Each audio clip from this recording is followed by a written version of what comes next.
gens ont des niveaux d'éducation financière inégaux et vous allez vous retrouver avec des Français qui vont rester au bord du chemin, qui vont se réveiller le jour du départ à la retraite et qui vont tomber dans une pauvreté abjecte. Ce que je défends, c'est ce qu'on appelle des modèles 3 piliers.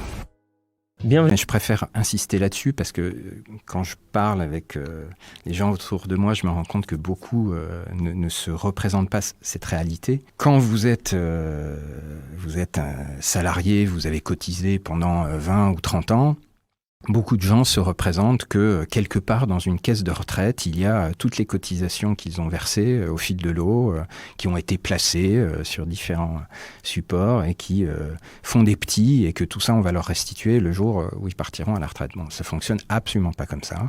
L'intégralité des cotisations qui sont versées tous les mois par les salariés, enfin par les cotisants, quels qu'ils soient, est immédiatement réutilisée pour servir les pensions de ceux qui sont déjà à la retraite. Donc tout ce que tu as cotisé depuis que tu travailles a déjà été réalloué à tes parents ou la génération précédente, disons. À ce moment-là, elle sera théoriquement payée par ceux qui travailleront au moment où toi tu partiras à la retraite. Bon.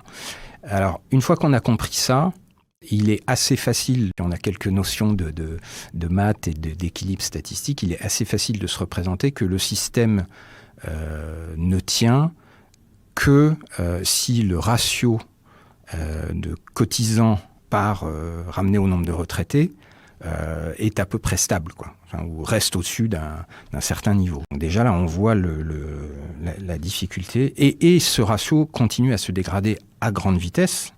Parce que la natalité française, elle-même, a pris un très mauvais tour.